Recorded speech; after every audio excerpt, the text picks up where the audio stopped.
فقال رسول الله صلى الله عليه وسلم إذا قمت إلى الصلاة فكبر। তুমি যখন নামাজের মধ্যে দাঁড়াও তাকবীর বলে হাত বাঁধবা, সানা পড়বা, ফাতিহা পড়বা, সুম্মা ক্রা মা তায়াসসারা মাআকা মিনাল কুরআন। কোরআনের যেই সূরাটা সহজ এটা তুমি পড়বা। পড়ার পর বলেন তো এরপর কেরাত শেষ করার পর কোথায় যাই আমরা? রুকুতে। সুম্মা রুকা, এরপর তুমি রুকুতে যাবা। হাত্তা তাতমাইন্না রাকিআ, রুকুতে তুমি এমন ভাবে থাকবা যেন তোমার ইতমিনান হয়, তোমার দিলে যেন এই সাড়া দেয় যে তুমি ইতমিনান ধীরস্থির ভাবে রুকু আদায় করতেছো। অনেকে রুকুতে গিয়ে আপনার কোনো মতে যায় আবার তাড়াতাড়ি উঠে যায়, তাড়াতাড়ি উঠে। নবী বলেছেন তিলকা সালাতুল মুনাফিকিনা, তিলকা সালাতুল মুনাফিকিনা, তিলকা সালাতুল মুনাফিকিন। এটা মুনাফিকের নামাজ, এটা মুনাফিকের নামাজ, এটা মুনাফিকের নামাজ। দ্রুত রুকুতে যাওয়া আবার ওঠা, এটা মুনাফিকের নামাজ। বলেন তো আমার সাথে রুকু কি দ্রুত করব না ধীরস্থির ভাবে? আল্লাহ তৌফিক দান করেন। এবার রুকু থেকে উঠলেন, নবীজি বলেন সুম্মা রুকা, এরপর রুকু থেকে উঠবা। উঠার পর হাত্তা তা'তাদিলা কাইমা, ধীরস্থির ভাবে দাঁড়াবা। তো রুকু থেকে দাঁড়িয়ে আপনার যদি ইমামের পিছনে থাকি আমরা তাহলে কি বলি? রব্বানা লাকাল হামদ, অথবা আল্লাহুম্মা রব্বানা লাকাল হামদ, অথবা আল্লাহুম্মা রব্বানা ওয়া লাকাল হামদ, অথবা রব্বানা ওয়া লাকাল হামদ। সময় থাকলে পড়তে পারেন হামদান কাসীরান তাইয়িবান মুবারাকান ফি। রুকু থেকে উইঠা সামি আল্লাহু লিমান হামিদা বলার পর এটা যদি কেউ পড়ে, ফেরেশতারা লড়াই করে কে কার আগে তার এই আমল নামা উপরে নিয়ে যায়। প্রতিযোগিতা লেগে যায় তার এই আমলটা পৌঁছানোর জন্য। এই হলো রুকু থেকে দাঁড়াইলাম। তো আপনি বাঁকা হয়ে যখন থাকেন কি বুঝান? রব্বানা লাকাল হামদ বলার এত সুযোগ নাই, ইমাম সাহেব তাড়াতাড়ি সিজদায় যান। এগুলা ভাই করবো না আমরা। এরপর সুম্মাসজুদ, সিজদায় যাবা।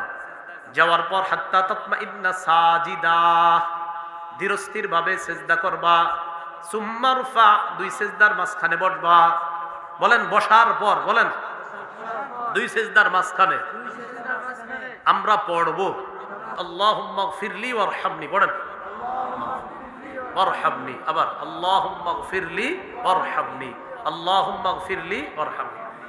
এই দুইটা আপনারা বলেন। আরো বড় আছে দোয়াটা, আল্লাহুম্মা গফিরলি ওয়ারহামনি ওয়াজবুরনি ওয়ারফানি ওয়াহদিনি ওয়াআফিনি ওয়ারযুকনি। এতগুলা দরকার নাই, আপনি শুধু একটুকুই বলেন আল্লাহুম্মা গফিরলি ওয়ারহামনি। কত অসাধারণ দোয়া! আল্লাহ আমায় ক্ষমা করেন, আল্লাহ আমায় দয়া করেন। সুবহানাল্লাহ। এরপর দ্বিতীয় সেজদায় যাবেন। নবীজি বলেন এই হলো তোমার এক রাকাত। এইভাবে তুমি 2 রাকাত নামাজওয়ালা 2 রাকাত পড়বা, 3 রাকাতওয়ালা হোক 3 রাকাত এইভাবে পড়বা, 4 রাকাতওয়ালা নামাজ ঠিক এইভাবে পড়বা। পড়লে এটার নাম হবে নামাজ, এটার নাম হবে সালাত। এই সালাত আল্লাহর কাছে যাবে, এটার সওয়াব আল্লাহ দান করবেন। মৌলিকভাবে আগে 5টি কথা মনে রাখেন, এরপর আমি আলোচনা করছি। নামাজ কায়েম করা বা নামাজ প্রতিষ্ঠিত করার 1 নম্বর উদ্দেশ্য আল মুহাফাজাতু আলা শুরুতিস সালাহ। নামাজের কিছু শর্ত আছে, এই শর্তগুলোর প্রতি গুরুত্ব আরোপ করা। 2 নম্বর আল মুহাফাজাতু আলা রুকুই ওয়াস সুজুদ। নামাজের রুকু এবং সেজদা নামে অন্যতম কিছু বিধান আছে। এই রুকু সেজদার প্রতি যথেষ্ট গুরুত্ব দেওয়া, এটাও নামাজ প্রতিষ্ঠিত করা। 3 নাম্বার খুশু খুজুর সাথে নামাজ আদায় করা মানেও নামাজ প্রতিষ্ঠিত করা। 4 নাম্বার ঘরের সদস্যদেরকে নামাজের হুকুম করা মানেও নামাজ প্রতিষ্ঠিত করা, নামাজ কায়েম করা। 5 নম্বর এলাকায়, সমাজে, থানায়, জেলায়, রাষ্ট্রে, সর্বত্র প্রতিটি মুসলমান যেন নামাজি হয়ে যায়, তাদেরকে নামাজি বানানোর চিন্তা, ফিকির, চেষ্টা, মুজাহাদা চালানো, এর মানেও নামাজ কায়েম করা। এই হলো নামাজ কায়েম দ্বারা মৌলিক 5টি উদ্দেশ্য বললাম। 1 নম্বর উদ্দেশ্য পূর্ববর্তী শর্তগুলোর প্রতি গুরুত্ব দেওয়া।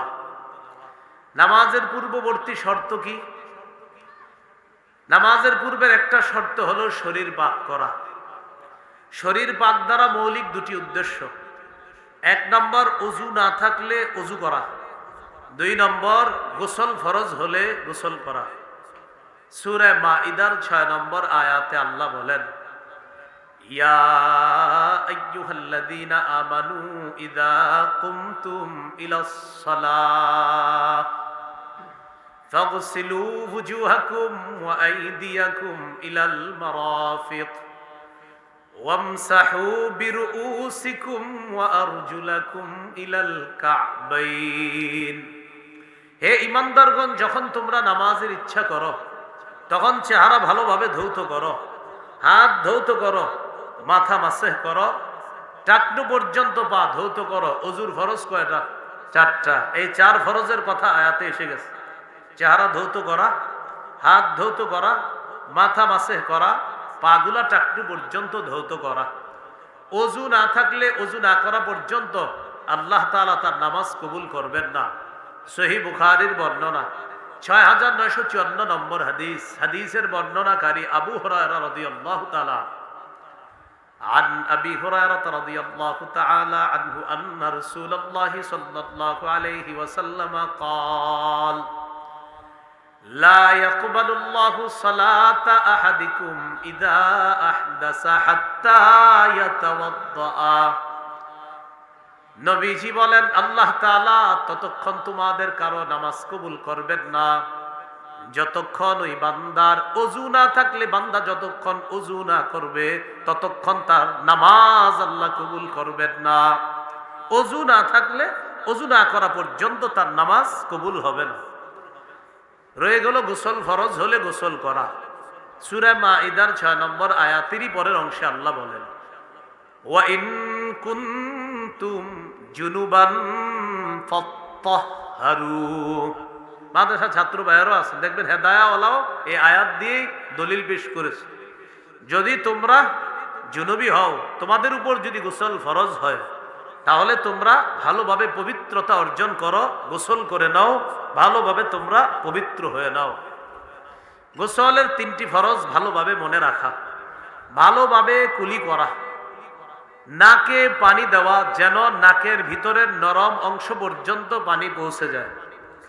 মা বোনরা নাক ফুল পরে, কানের দুল পরে। নাক ফুলটা মাঝে মাঝে খুলে রাখে, কানের দুলও মাঝে মাঝে খুলে রাখে।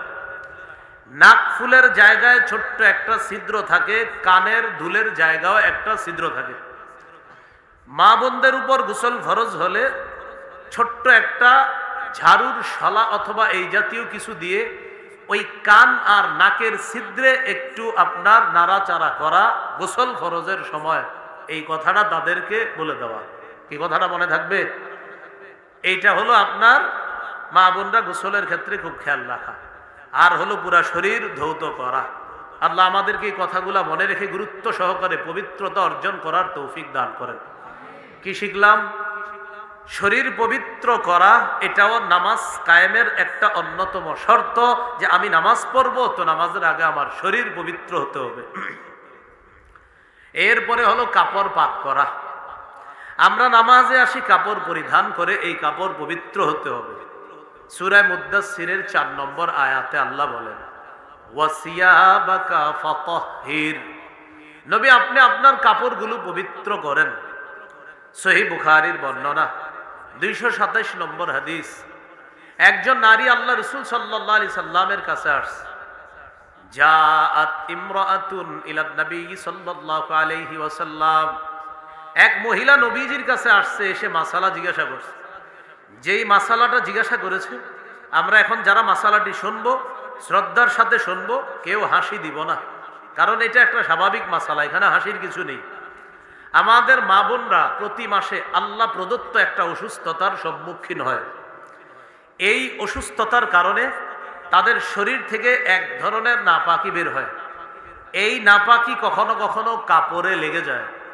একজন মহিলা রাসূল সাল্লাল্লাহু আলাইহি সাল্লামের কাছে এসে মাসালা জিজ্ঞাসা করলেন, আরাআইতা ইহদানা তাহিদু ফিস সাওবি ফাকাইফা তাসনাউ ইয়া রাসূলুল্লাহ।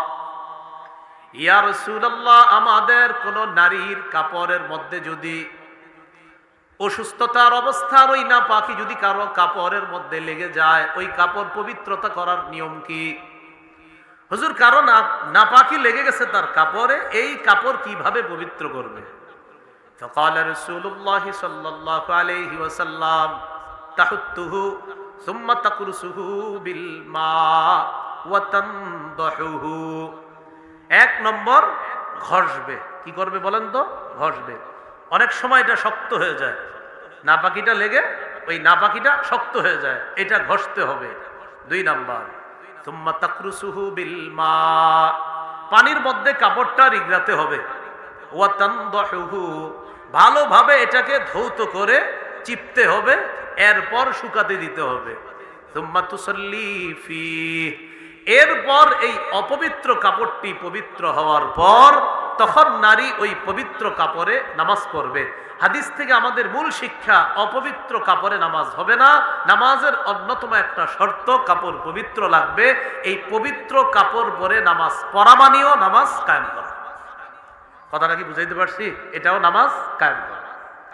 তাহলে শরীর পবিত্র করা, নামাজ কায়েম করা, কাপড় পবিত্র করা নামাজের আগে, এটাও নামাজ কায়েমের অন্যতম একটা শর্ত। নামাজের জায়গা পাক করা, এই মক্তবের বাচ্চারাও পারে এই কথাগুলো। নামাজের জায়গা পাক করা, সাফ করা। প্রথমে একটা কথা মনে রাখবো, আমাদের জন্য পুরা পৃথিবীটা আল্লাহ তাআলা পবিত্র বানায়া দিছে এবং নামাজের জায়গা বানায়া দিছে। পুরা পৃথিবী এই জমিন আল্লাহ আমাদের জন্য পবিত্র করছে। হ্যাঁ, মানুষ এটাকে অপবিত্র করে, তখন এটাকে পবিত্র করতে হবে, কিন্তু আল্লাহ আমাদের জন্য এটা পবিত্র করে দিছে। মনে রাখতে হবে, অতীতের নবী এবং উম্মত ইবাদত করতে হলে নির্দিষ্ট ইবাদত খানায় গিয়ে ইবাদত করা লাগতো। এই উম্মত ইবাদত করার জন্য নির্দিষ্ট ইবাদত খানায় যদি নাও যায়, এমন কোথাও আছে আশেপাশে কোথাও মসজিদ নাই, লম্বা দূরত্বের মাঝে কোথাও পানি নাই, হাদিসের ভাষ্য অনুযায়ী পবিত্র মাটিতে তায়াম্মুম করে পবিত্র মাটিতে নামাজ পড়ে ফেললেই তার নামাজ আদায় হয়ে যাবে। তাহলে নির্দিষ্ট ইবাদত খানায় এই উম্মত যাওয়াটা তখন শর্ত হয় না। গোটা জগৎ আমাদের জন্য পবিত্র, গোটা জগতের সব মাটি পবিত্র, অপবিত্র হলে এটাকে পবিত্র করে নেওয়া, এইটা হলো নামাজ কায়েম করা। যে নামাজ যেখানে পড়বো সেই জায়গাটা পবিত্র আছে কিনা চেক করে যদি দেখা যায় কেউ অপবিত্র করছে, এটা পবিত্র করা মানেও নামাজ কায়েম করা। সতর ঢাকা, কি ঢাকা বলেন তো? সতর। সূরা আরাফের 31 নম্বর আয়াতে আল্লাহ বলেন, ইয়া বানি আদামা খুযু যিনাতাকুম ইনদা কুল্লি মসজিদ। হে আদম সন্তান, তোমরা প্রত্যেক নামাজের সময় বেশভূষা ধারণ করো, গ্রহণ করো, সুন্দর পোশাক পরো, রাগ করবেন না। অনেকে আমরা নামাজে হাফ হাতা গেঞ্জি পরে চলে আসি না? আপনার নামাজ হয়ে যাবে, আপনি এইভাবে নামাজ পড়লেও নামাজ হয়ে যাবে, কেউ বলবে না আপনার নামাজ হয়নি। কিন্তু আমি শুধু আপনাকে বলতে চাই, আপনি আপনার মেয়ের জামাইয়ের বাড়িতে যদি যান, আপনি হাফ হাতা গেঞ্জি পরে যাবেন? হ্যাঁ, সবাই দিয়ে চুপ হয়ে গেল না? আপনি আপনার বেয়ের বাড়িতে কি হাফ হাতা গেঞ্জি পরে যাবেন? আচ্ছা, নামাজ কার বাড়িতে পড়ি? বলে না, কার বাড়ি? তাহলে বেয়ের বাড়িতে গেঞ্জি পরে যান না। তাহলে কার বাড়িতে নামাজে যাই? বলেন না, কার বাড়িতে? বেয়ের বাড়িতে পাঞ্জাবি পরে যাই, আল্লাহর বাড়িতে গেঞ্জি পরে যাই। সোজা হিসাব। আমি আবার বলছি, গেঞ্জি পরলে আপনার নামাজ হয়ে যাবে, কিন্তু আমি শুধু এতটুকু বললাম, বেয়ের বাড়িতে আপনি কত সুন্দর একটা পাঞ্জাবি পরে বেশভূষা ধারণ করে যান, কিন্তু আল্লাহর বাড়িতে কোনো মতে যাই আল্লাহ আকবার। তবে আমার এই বয়ান যেন বদহজম না হয় আপনাদের। মানে কি, যে কালকে থেকে নামাজে আমু না, কারণ গেঞ্জি পরে যাওয়া যাবে না। না ভাই, আপনি গেঞ্জি পরেই পড়েন, আপনি গেঞ্জি পরেই নামাজ পড়েন, কিন্তু আমি বলছি যে একটু ভাবেন কথাটা। আল্লাহ আমাদেরকে কথাগুলা বুঝার তৌফিক দান করেন। একটু সুন্দর পোশাক পরে আল্লাহর সামনে দাঁড়াবো, ঠিক আছে না ইনশাআল্লাহ? এই গেল আপনার সতর ঢাকা। এই সতর ঢেকে নামাজ পড়া, এটাও নামাজ কায়েম করা। এরপর কিবলামুখী হওয়া। সূরা বাকারায় আল্লাহ তাআলা বলেন, নম্বর আয়াত, সূরা বাকারার আল্লাহ তাআলা বলেন, ফাওয়াল্লি ওয়াজহাকা শাতরাল মসজিদিল হারাম। কি বলছে? ফাওয়াল্লি ওয়াজহাকা শাতরাল, 149 সূরা বাকারার 149 নম্বর আয়াত। ফাওয়াল্লি ওয়াজহাকা শাতরাল মসজিদিল হারাম। আপনি আপনার চেহারাকে মসজিদে হারামের দিকে ফিরান। ওই দিকে ফিরান, মসজিদে হারাম। নবীজি বাইতুল মুকাদ্দাসের দিকে ফিরে নামাজ পড়ে প্রায় 17-18 মাস। বারবার মাথাটা আসমানের দিকে উঠায়, মনে মনে চাওয়া, আহারে আল্লাহ যদি কেবলাটা কাবার দিকে করে দিতেন। এটা মনের চাওয়া, মুখ দিয়ে বলে না। নামাজ পড়ে কোন দিকে ফিরে? বাইতুল মুকাদ্দাস। তো এইভাবে খালি তাকায় উপরে। আল্লাহ তাআলা বলেন, قد نرى تقلب وجهك في السماء। নবী, আপনি যে বারবার আসমানের দিকে মাথা উঠা নামা করেন, আমি আল্লাহ কিন্তু বিষয়টা দেখি। আপনি কেন উঠাইতেছেন এটা আমি আল্লাহ জানি। আপনি চাইতেছেন কেবলা যেন আবার কাবার দিকে করে দেই, ঠিক আছে। ফালানুওয়াল্লিয়ান্নাকা কিবলাতান তারদাহা। আমি অবশ্যই আপনার পছন্দ অনুযায়ী আবার কেবলাটা কাবার দিকে করে দিব। এরপরে আল্লাহ বলেন, ফাওয়াল্লি ওয়াজহাকা শাতরাল মসজিদিল হারাম। আপনি মসজিদে হারামের দিকে ফিরে নামাজ আদায় করেন। এই হলো কেবলামুখী হয়ে নামাজ পড়া, এটাও নামাজ কায়েম করা। বলেন আমার সাথে, ওয়াক্ত মতো নামাজ পড়া। এর মানিও বলেন নামাজ কায়েম করা। বলেন তো, সময় মতো নামাজ পড়া মানিও কি নামাজ কায়েম? সূরা নিসার 103 নম্বর আয়াতে আল্লাহ তাআলা বলেন, ইন্নাস সালাতা কানাত আলাল মুমিনিনা কিতাবাম মাওকুতা। নিশ্চয়ই নামাজ মুমিনদের উপর সময় মতো ফরজ। নিশ্চয়ই নামাজ মুমিনদের উপর সময় মতো ফরজ। বলেন তো সবাই আমার সাথে, নিশ্চয়ই নামাজ মুমিনদের উপর সময় মতো ফরজ। তাহলে সময় মতো নামাজ পড়া মুমিনদের উপর ফরজ। সহিহ বুখারীর বর্ণনা 527 নম্বর হাদিস। হাদিসের বর্ণনাকারী আব্দুল্লাহ ইবনে মাসউদ রাদিয়াল্লাহু তাআলা তিনি বলেন, সাআলতু রাসূলুল্লাহি সাল্লাল্লাহু আলাইহি ওয়াসাল্লাম আইয়ুল আমালি আহাব্বু ইলাল্লাহ। আল্লাহর নবীর কাছে আমি জানতে চাইলাম, আল্লাহর কাছে সবচেয়ে পছন্দনীয় আমল কোনটি? নবীজি জবাব দিলেন, আসসালাতু আলা ওয়াক্তিহা। সময় মতো নামাজ পড়া। এবার আমি বলবো, আপনারা জবাব দিবেন। বলেন তো, আল্লাহর কাছে সবচেয়ে পছন্দের আমল কোনটি? আবার আল্লাহর কাছে সবচেয়ে পছন্দের আমল কোনটি? ক্বালা সুম্মা আইয়ুন ইয়া রাসূলুল্লাহ। প্রশ্ন করলেন, হুজুর এরপর আল্লাহর কাছে সবচেয়ে পছন্দের আমল কোনটি? নবীজি জবাব দিলেন, বিররুল ওয়ালিদাইন। পিতা মাতার সেবা করা, পিতা মাতার আনুগত্য করা। ক্বালা সুম্মা আইয়ুন ইয়া রাসূলুল্লাহ। হুজুর এরপর সবচাইতে পছন্দের আমল কোনটি? নবীজি বললেন, আল জিহাদু ফি সাবিলিল্লাহ। আল্লাহর রাস্তায় জিহাদ করা। বলেন কি? আল্লাহর রাস্তায় জিহাদ করা। এটাও আল্লাহর কাছে সবচেয়ে পছন্দের আমল।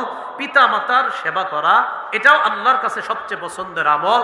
আর এর মাঝেও সবচেয়ে পছন্দের আমল হলো কি বলেন তো? সময় মতো নামাজ পড়া। আল্লাহ তাআলা আমাদেরকে সময় মতো নামাজ পড়ার তৌফিক দান করেন। নাসাইর বর্ণনা 393939 নম্বর হাদিস। এই হাদিসের মধ্যে আসছে, রাসূলুল্লাহ সাল্লাল্লাহু আলাইহি সাল্লাম বলেন, হুব্বিবা ইলাইয়া মিনাদ দুনিয়া।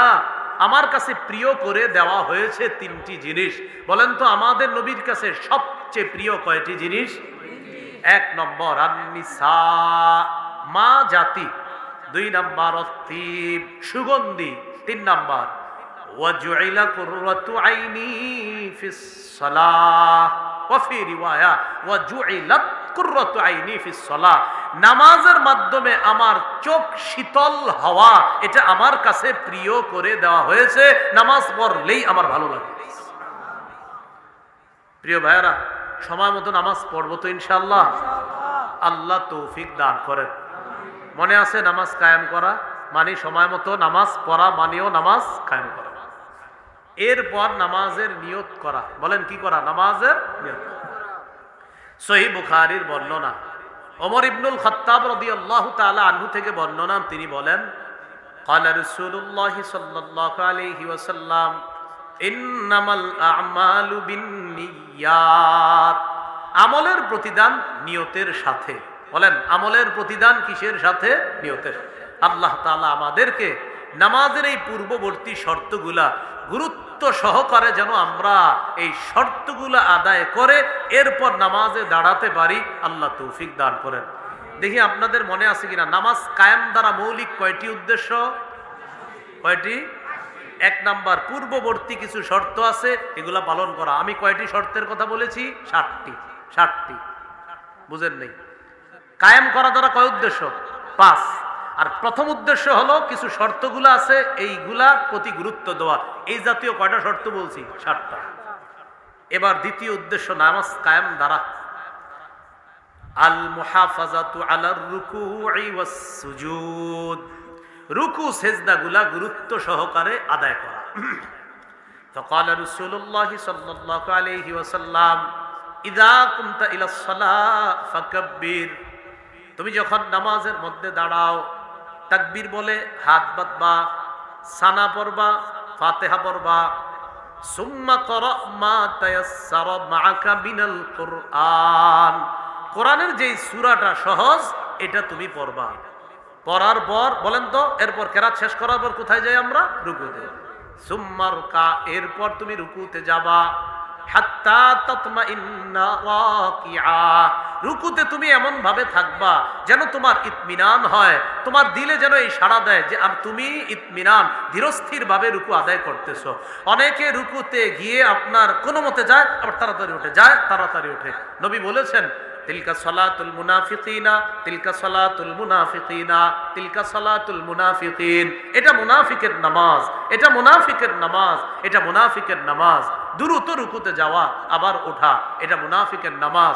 বলেন তো আমার সাথে, রুকু কি দ্রুত করব না ধীরস্থির ভাবে?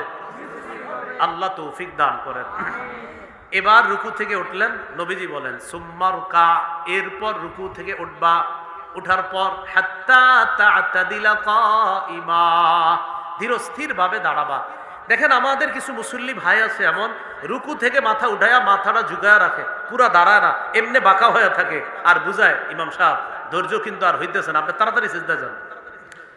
ইমাম সাহেব কি বলে? সামি আল্লাহু লিমান হামিদা। তো অনেক মুসল্লি দেখবেন সোজা হয়ে না দাঁড়ায়, এমনি রইছে, মানে বুঝায় ইমাম সাহেব আপনি সিজদা যান না কেন? উনি সোজা হয়ে দাঁড়ায় না, বাঁকা হয়ে থাকে। এটা আজকে থেকে আমরা করব না, বলেন ইনশাআল্লাহ। কেউ যদি করে মহাব্বতের সাথে বলে দিব, ভাইজান এইভাবে করবেন না, রুকুটা সুন্দরভাবে দাঁড়াবেন। দাঁড়িয়ে আপনি রুকু থেকে যখন দাঁড়াবেন ইতমিনানের সাথে সুন্দরভাবে একদম সোজা হয়ে দাঁড়াবেন, এরপর আপনি সিজদায় যাবেন। তো রুকু থেকে দাঁড়িয়ে আপনার যদি ইমামের পিছনে থাকি আমরা, তাহলে কি বলি? রব্বানা লাকাল হামদ, অথবা আল্লাহুম্মা রব্বানা লাকাল হামদ, অথবা আল্লাহুম্মা রব্বানা ওয়া লাকাল হামদ, অথবা রব্বানা ওয়া লাকাল হামদ। সময় থাকলে পড়তে পারেন হামদান কাসীরান তাইয়িবান মুবারাকান ফি।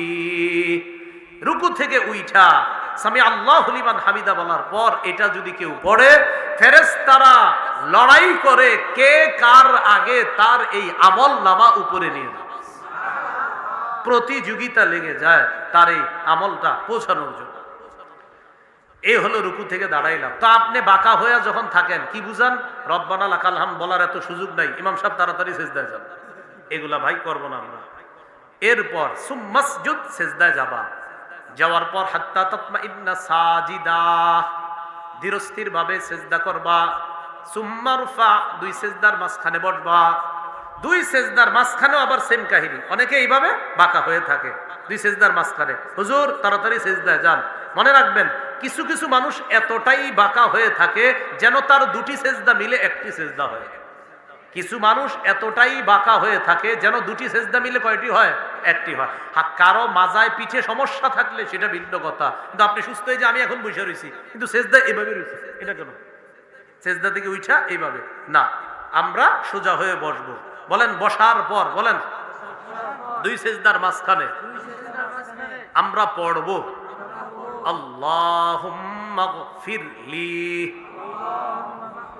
বলেন তো সবাই আবার আবার আবার আবার পড়েন তো, বলেন আল্লাহুম্মা গফিরলি ওয়ারহামনি এই ছোট্ট দুইটা মুখস্থ থাকবে তো, তা তিনবার সবাই দোনোটা বলেন, আল্লাহুম্মা গফিরলি ওয়ারহামনি। পড়েন ওয়ারহামনি, আবার আল্লাহুম্মা গফিরলি ওয়ারহামনি, আল্লাহুম্মা গফিরলি ওয়ারহামনি। এই দুইটা আপনারা বলেন। আরো বড় আছে দোয়াটা, আল্লাহুম্মা গফিরলি ওয়ারহামনি ওয়াজবুরনি ওয়ারফানি ওয়াহদিনি ওয়াআফিনি ওয়ারজুকনি। এতগুলা দরকার নেই, আপনি শুধু একটুকুই বলেন আল্লাহুম্মা গফিরলি ওয়ারহামনি। কত অসাধারণ দোয়া! আল্লাহ আমায় ক্ষমা করেন, আল্লাহ আমায় দয়া করেন। সুবহানাল্লাহ। এরপর দ্বিতীয় সেজদায় যাবেন। নবীজি বলেন এই হলো তোমার 1 রাকাত। এইভাবে তুমি 2 রাকাত নামাজওয়ালা 2 রাকাত পড়বা, 3 রাকাতওয়ালা হোক 3 রাকাত এইভাবে পড়বা, 4 রাকাতওয়ালা নামাজ ঠিক এইভাবে পড়বা। পড়লে এটার নাম হবে নামাজ, এটার নাম হবে সালাত। এই সালাত আল্লাহর কাছে যাবে, এটার সওয়াব আল্লাহ দান করবেন। এই হলো রুকু সেজদা। আমরা ধীরস্থির ভাবে করব ইনশাআল্লাহ। বলেন আমার সাথে সবাই, বলেন নফল নামাজে রুকু এবং সেজদা একটু লম্বা করব। বলেন তো নফল নামাজে রুকু সেজদা একটু কি করব? লম্বা করব। যেমন কেরাতটা অনেকে লম্বা করে, তো নফল নামাজে রুকু সেজদাটাও একটু লম্বা করব। এই ব্যাপারে একটি হাদিস বলি আপনাদের সামনে। সহিহুল জামে 1671 নম্বর হাদিস। আব্দুল্লাহ ইবনে ওমর রাদিয়াল্লাহু তাআলা আনহুমা একদিন এক যুবককে দেখলেন নফল নামাজ পড়ে। রাআ আব্দুল্লাহ ইবনে উমর রাদিয়াল্লাহু তাআলা আনহুমা ফাতান ইউসাল্লি। আব্দুল্লাহ ইবনে ওমর দেখেন এক যুবক নফল পড়ে। কদ আতালাল কিয়ামা ওয়া আতনাবা। নফল নামাজের মধ্যে সে লম্বা সময় দাঁড়িয়ে আছে, তবে রুকু সেজদা লম্বা করতেছে না। কেউ যদি নফল নামাজ লম্বা সময় দাঁড়িয়ে থাকে আর রুকু সেজদা শর্ট করে, সমস্যা নাই, নামাজ তো হবে। কিন্তু আব্দুল্লাহ ইবনে ওমর বলেন, আইয়ুকুম ইয়ারিফু হাযা, তোমাদের মধ্যে এই ছেলেটাকে কে চিনো, যুবকটাকে কে চেনো? একজন বললেন, হুজুর আমি চিনি।